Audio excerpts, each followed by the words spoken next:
Physics time के YouTube channel पर आप सबका स्वागत है। आज के लेक्चर में हम लोग बात करेंगे कंजर्वेशन ऑफ चार्ज के बारे में। क्या होता है कंजर्वेशन ऑफ चार्ज? तो मैं अपने एक्सपीरियंस से बता दूं, मैं अगर 9th क्लास के बच्चे को, 8th क्लास के बच्चे को या 10th क्लास या +1 +2 किसी भी बच्चे से पूछूं तो अगर वो साइंस पढ़ रहा है तो कुछ भी याद रहे या ना रहे, उसको एक चीज़ ज़रूर याद रहता है साइंस में, वो भी है कंजर्वेशन ऑफ एनर्जी। अगर आप कंजर्वेशन ऑफ एनर्जी किसी भी साइंस स्ट्रीम के बच्चे से पूछते हैं तो तुरंत बताता है कि energy neither we create nor we destroy but we can also change to one to another form. ठीक उसी अप्रोच पर सेट करते हुए कंजर्वेशन ऑफ चार्ज को भी आप बता सकते हो कि चार्ज क्या है, कि charge neither we create nor we destroy but can simply या easily be transfer one body to another body. और इसी को हम क्या बोलते हैं? Principle of conservation of charge बोलते हैं। इसी को क्या बोलते हैं? Principle of conservation of charge बोलते हैं। एग्जाम्पल से समझते हैं इस बात को हम। अगर हम किसी बॉडी को चार्ज करें, अब अगर इस बॉडी को आप चार्ज करना चाहते हैं तो बेसिकली आप कई मेथड से चार्ज कर सकते हैं। हम यहाँ एक दो मेथड का नाम लिख देते हैं। चाहे आप फ्रिक्शन के मेथड से चार्ज करें। अब फ्रिक्शन क्या होता है? फ्रिक्शन में फिजिकल कांटेक्ट आ जाता है। फिजिकल कांटेक्ट आ जाता है कि एक बॉडी के को दूसरे बॉडी के ऊपर क्या करते हैं? रब करना पड़ता है। तो फ्रिक्शन मेथड से आप इलेक्ट्रिफिकेशन कर रहे हैं। यहाँ पर क्या कर रहे हैं आप? इलेक्ट्रिफिकेशन कर रहे हैं आप। दूसरे मेथड से अगर हम बात करें, मान लो इंडक्शन मेथड हो गया, वो इंडक्शन मेथड। बाकी और भी होता है, कंडक्शन मेथड भी होता है। तो इंडक्शन मेथड से आप इसको क्या कर रहे हैं? मेथड से आप क्या कर रहे हैं? इलेक्ट्रीफाई कर रहे हैं आप। इलेक्ट्रिफिकेशन यहाँ पर कर रहे हैं, इलेक्ट्रिफिकेशन कर रहे हैं आप यहाँ पर। इसमें फिजिकल कांटेक्ट नहीं होता है, ये भी याद रखें आप। इसमें फिजिकल कांटेक्ट नहीं होता है, इसमें फिजिकल कांटेक्ट नहीं होता है। ठीक है। तो दोनों मेथड से में से किसी भी मेथड से अगर आप किसी बॉडी को चार्ज कर रहे हैं तो अगर ये बॉडी मान लो कि चार्ज हुई और पॉजिटिव चार्ज हो गई, ऐसा नहीं है कि हमेशा पॉजिटिव चार्ज ही होगा, हो सकता है कि ये बॉडी नेगेटिव चार्ज भी हो सकती है। नेगेटिव चार्ज हो गया, मान लो ये बॉडी नेगेटिव चार्ज हो गया, तो अगर ये पॉजिटिव चार्ज बॉडी हुई होगी, पॉजिटिव चार्ज अगर ये बॉडी हुआ होगा तो इसका मतलब इसने इलेक्ट्रॉन को क्या किया होगा? डोनेट किया होगा। इलेक्ट्रॉन को क्या किया होगा? डोनेट किया होगा। और अगर ये नेगेटिव चार्ज बॉडी हुई तो इसका मतलब ये इलेक्ट्रॉन को क्या किया होगा? इलेक्ट्रॉन को एक्सेप्ट किया होगा। इलेक्ट्रॉन को क्या किया होगा? एक्सेप्ट किया होगा। लेकिन याद रखिए कि कोई भी बॉडी, चाहे वो इलेक्ट्रॉन को डोनेट करे, चाहे कोई भी बॉडी इलेक्ट्रॉन को एक्सेप्ट करे, तो इलेक्ट्रॉन का एक्सेप्ट करना यानी कि ट्रांसफ़र ऑफ इलेक्ट्रॉन, मैं यहाँ पर लिख दूँ, transfer of electron is equal to the जो कोई भी body, transfer of electron by the donating body is equal to the, कह सकते हैं कि एक्सेप्टिंग बॉडी के, कह सकते हैं कि गेन ऑफ इलेक्ट्रॉन के बराबर होगा। गेन ऑफ इलेक्ट्रॉन के बराबर होगा, ऐसे लिख देते हैं हम लोग। Gain of electron by accepting body के बराबर होगा। ये बॉडी पर नंबर ऑफ इलेक्ट्रॉन जितना ये डोनेट करेगा उतना ही कोई एक क्या करेगा? एक्सेप्ट भी करेगा। हम ऐसा भी कह सकते हैं कि this is the principle of conservation of charge भी है। ये यही principal of conservation of charge भी है कि नेट चार्ज तो कांस्टेंट ही रहना है। नेट चार्ज कैसे रहना है? कांस्टेंट रहना है। यानी कि हम ये कह दें कि द नेट चार्ज, ये कह दें कि net charge of an isolated body या सिस्टम, जो मर्जी आप वो लिख लें ना, system remains constant. This is the principle of conservation of energy, conservation of charge. यही प्रिंसिपल है कि कोई बॉडी जितना इलेक्ट्रॉन को डोनेट करेगा उतनी ही चार्ज कोई दूसरी बॉडी एक्सेप्ट करेगा। ऐसा कभी नहीं हो सकता है कि कोई बॉडी 10 इलेक्ट्रॉन को डोनेट कर दिया, 10 इलेक्ट्रॉन को डोनेट कर दिया तो कोई बॉडी केवल एक्सेप्ट करेगा तो 2 ही इलेक्ट्रॉन एक्सेप्ट करेगा, 8 को कहेगा नहीं मैं एक्सेप्ट नहीं करूँगा ना। ऐसा नहीं होता है। अगर 10 इलेक्ट्रॉन को डोनेट किया है तो 10 को ही एक्सेप्ट भी करना ही पड़ेगा। तो इस प्रिंसिपल को हम कंजर्वेशन ऑफ चार्ज बोलते हैं। याद रखना कि चार्ज हमेशा कंजर्व होता है, वो किसी फिजिकल प्रोसेस हो चाहे वो केमिकल प्रोसेस हो। तो आप इस बात को भी ध्यान में रखना होगा कि चार्ज इज कंजर्व्ड, चार्ज हमेशा क्या होता है, कंजर्व्ड होता है इन एवरी फिजिकल और केमिकल प्रोसेस। ये भी याद रखना, केमिकल प्रोसेस। तो चाहे वो केमिकल प्रोसेस हो चाहे वो फिजिकल प्रोसेस हो, चार्ज हमेशा क्या हो, वो कंजर्व्ड होता है। हम यहाँ पर कुछ फॉलोइंग प्रोसेस के बारे में बात करेंगे नीचे यहाँ पर। तो कुछ प्रोसेस के बारे में बात करेंगे और वहाँ पर बताना चाहेंगे कि चार्ज किस तरीके से कंजर्व होता है। तो फर्स्ट एग्जांपल लेते हैं। सपोज कर लेते हैं कि अपने पास एक ग्लास का रॉड है। किसका रॉड है, ग्लास रॉड है ये। और ग्लास रॉड बेटा जितना इसके पास कह सकते हैं, ये शुरू में इलेक्ट्रिकली न्यूट्रल है। जितना इसके पास पॉजिटिव चार्ज है उतना ही ठीक नेगेटिव चार्ज है। तो इलेक्ट्रिकली ये क्या है, न्यूट्रल है। ये इलेक्ट्रिकली हम ये बता दे रहे हैं आपको कि ये क्या है, न्यूट्रल है, ये न्यूट्रल है। और हम लेते हैं एक सिल्क मटेरियल लेते हैं, और सिल्क मटेरियल भी क्या है, इलेक्ट्रिकली न्यूट्रल है। मटेरियल भी इलेक्ट्रिकली न्यूट्रल है। अब इलेक्ट्रिकली न्यूट्रल है तो इसका मतलब आप समझ गए होंगे कि जितना पॉजिटिव चार्ज है ठीक उतना ही इस पर नेगेटिव चार्ज भी है, ठीक है।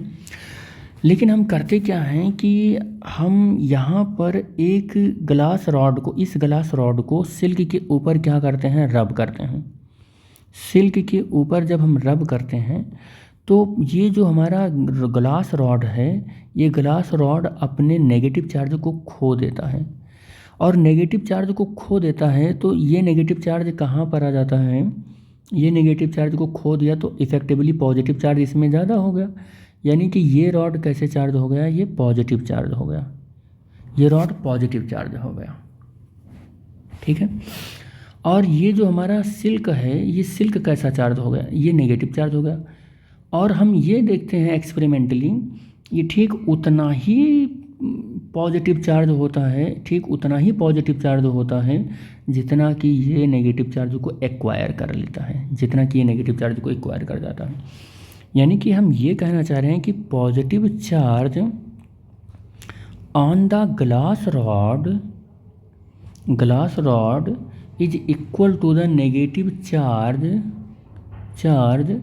On the silk.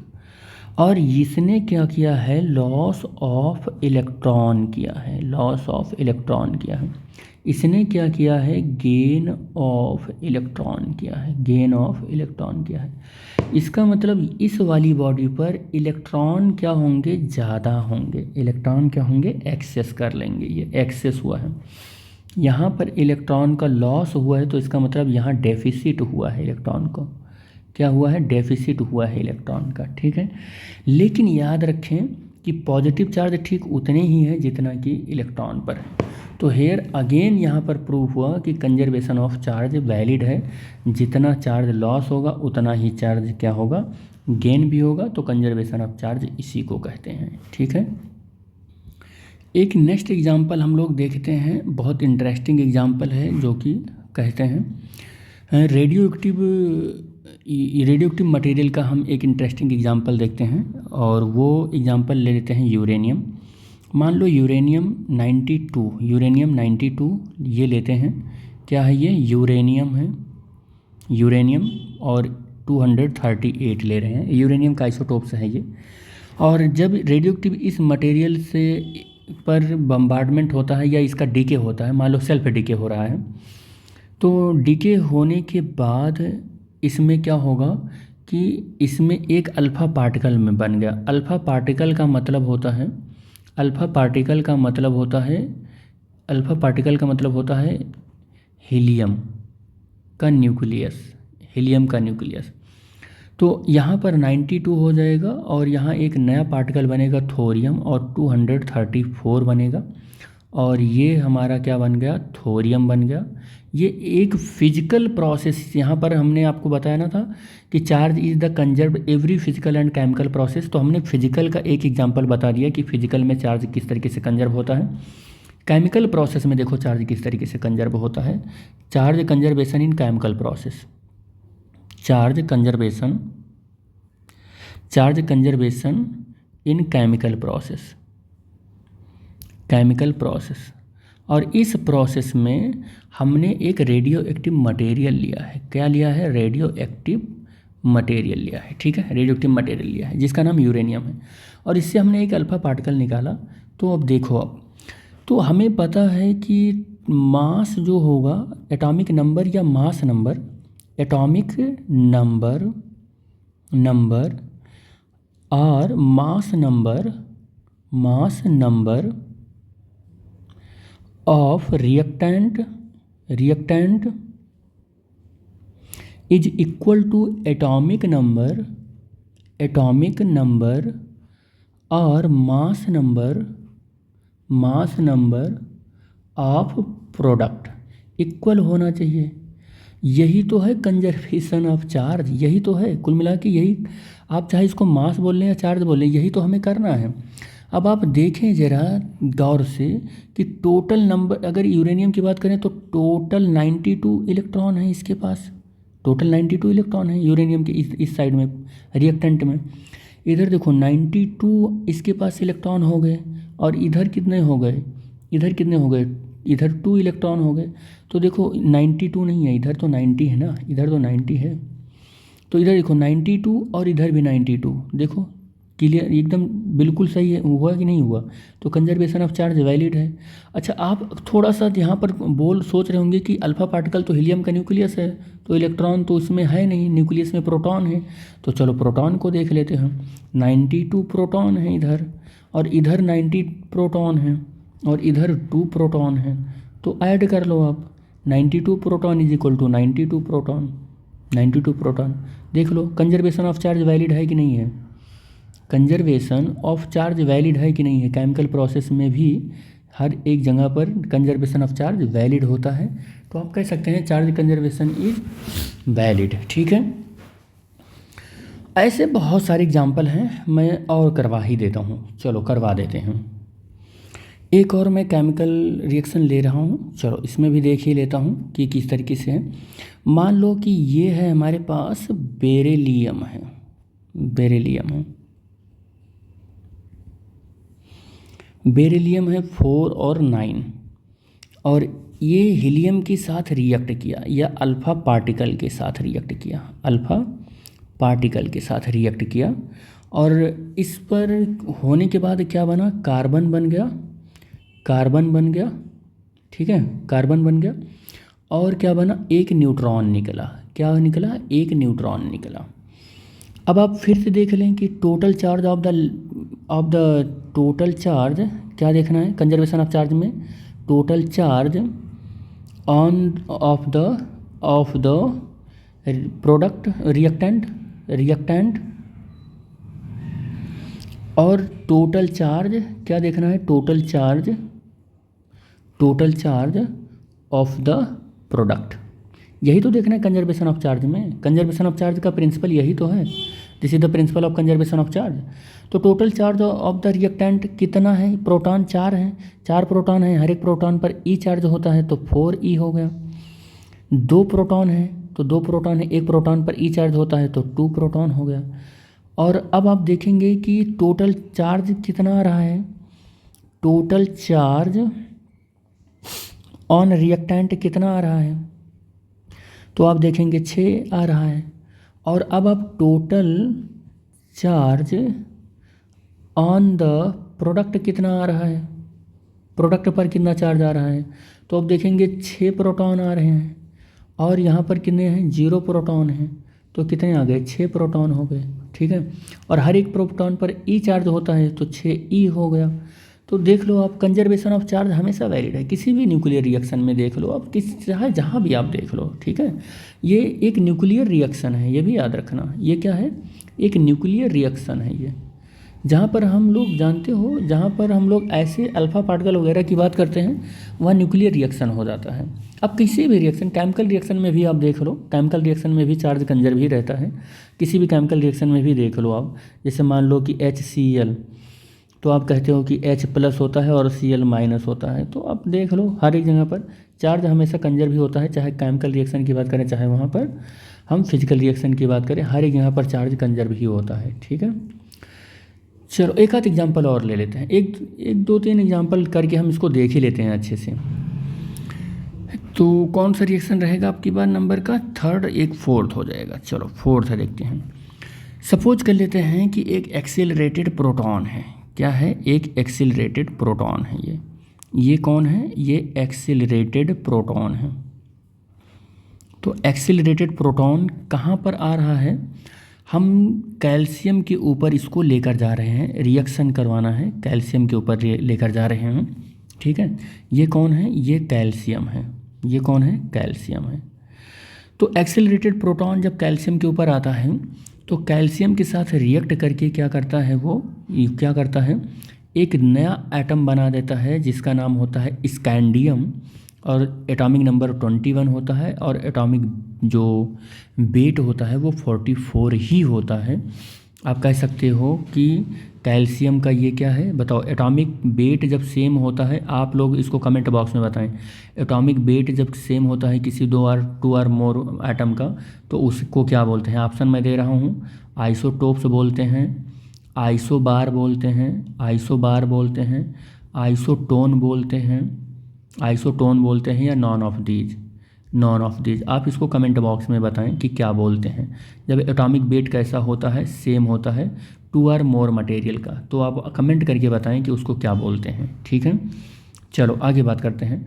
तो ये 24 और एक यहाँ पर क्या बनता है? एक न्यूट्रॉन बनता है। क्या बनता है? एक न्यूट्रॉन बनता है। एक न्यूट्रॉन बनता है।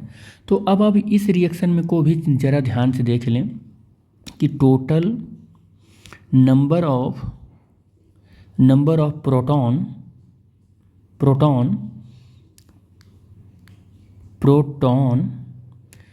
इन reactant is equal to total number of proton in product. आप ऐसे चेक कर लें, या टोटल नंबर ऑफ प्रोटॉन ना लिखकर हम चार्ज भी लिख सकते थे, क्योंकि कंजर्वेशन ऑफ चार्ज ही हम देख रहे हैं। तो इधर का देख लें आप, अगर इधर के साइड में देखेंगे तो एक प्रोटॉन है, तो एक प्रोटॉन पर एक ई चार्ज होगा। इधर 20 है तो 20 ई हो जाएगा। इधर कितने हैं? 21 है। इधर कितने हैं? ये 0 इलेक्ट्रॉन है। तो ये 21 प्रोटॉन और ये 21 प्रोटॉन। रिएक्टेंट और प्रोडक्ट का नंबर ऑफ चार्ज सेम है। Again conservation of charge valid हो गया। तो ऐसे बहुत सारे हम एग्जाम्पल से देख सकते हैं। अच्छा, एक चीज़ और बता दें कि ये जो स्कैंडियम है, इसका एटॉमिक नंबर 21 है, एटॉमिक वेट 44 है। ये जो है ना, इसको हम बोलते हैं रेजिडुअल न्यूक्लियस बोलते हैं। ठीक है, इसको क्या बोलते हैं? रेजिडुअल न्यूक्लियस बोलते हैं। ठीक है, तो केमिस्ट्री में आप इस सब को बहुत अच्छे से पढ़कर भी आते हैं। तो हम लोग अगला एग्जाम्पल लेकर इसको देखते हैं कि फोर्थ हो गया। फिफ्थ की बात करते हैं कंजर्वेशन ऑफ चार्ज में। हाईली इनर्जेटिक गामा रेज लेते हैं। मान लो एक ये गामा रेज है और एक ये गामा रेज है। तो ये कैसे हैं? ये हाईली इनर्जेटिक गामा रेज हैं। कैसे हैं ये? हाईली इनर्जेटिक गामा रेज हैं ये। तो हाईली एनर्जेटिक गामा रेज को बहुत हाई टेम्परेचर पर, अप्रॉक्सीमेटली 10⁻7 केल्विन पर, बहुत हाई टेम्परेचर और बहुत हाई प्रेशर पर ये गामा रेज एक दूसरे से मिक्स होते हैं। ठीक है, गामा रेज पर जो चार्ज की अगर हम बात करें तो चार्ज क्या होता है? चार्ज की अगर हम बात करें तो चार्ज क्या होता है? 0 होता है। चार्ज की बात करें तो चार्ज क्या होता है? 0 होता है। चार्ज होता ही नहीं है। ठीक है, तो जब ये इंटरेक्ट करेंगे बहुत हाईली टेम्परेचर पर, प्रेशर पर, ये क्या करेंगे? इंटरेक्ट करेंगे। क्या करेंगे? ये इंटरेक्ट करेंगे। तो ये क्या बनाएंगे? एक क्या बना देते हैं? ये इलेक्ट्रॉन बना देते हैं। क्या बना देते हैं?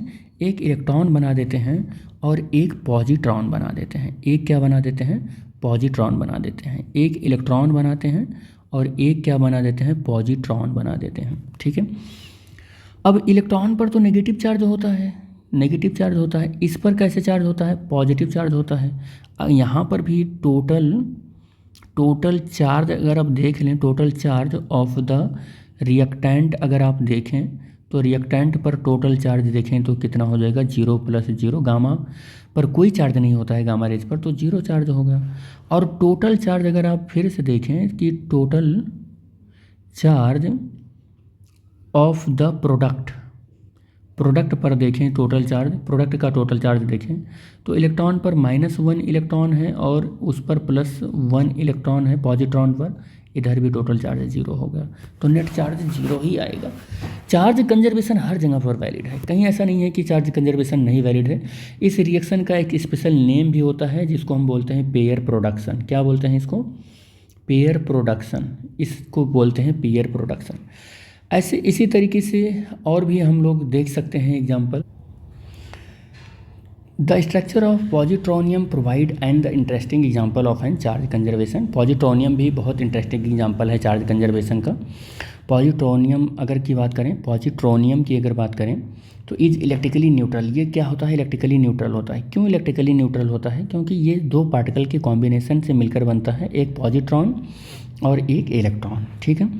तो इलेक्ट्रिकली न्यूट्रल है। क्यों न्यूट्रल है उसके पीछे भी हम लॉजिक देंगे, लेकिन एक और इन्फॉर्मेशन आपको बता दें, इसका शॉर्ट लाइफ जो होता है वो 10⁻⁻7 सेकेंड होता है। शॉर्ट लाइफ्ड होता है, जिसका हाफ लाइफ कितना होता है? 10⁻⁻7 सेकेंड होता है। ये अनस्टेबल कॉम्बिनेशन होता है। किसका अनस्टेबल कॉम्बिनेशन होता है? इलेक्ट्रॉन का, जिस पर नेगेटिव चार्ज होता है, और एक पॉजिट्रॉन का होता है जिस पर +E चार्ज होता है। और अगर आप इसको देखें तो अगेन आप देखेंगे कि नेट चार्ज अगेन 0 हो गया है। तो this is overall the information regarding the conservation of charge. हम लोग नेक्स्ट लेक्चर में मिलेंगे जो कि होगा क्वांटाइजेशन ऑफ द चार्ज या फंडामेंटल चार्ज। तो इस लेक्चर में बस इतना ही। Thanks for watching the video. Thank you बेटा।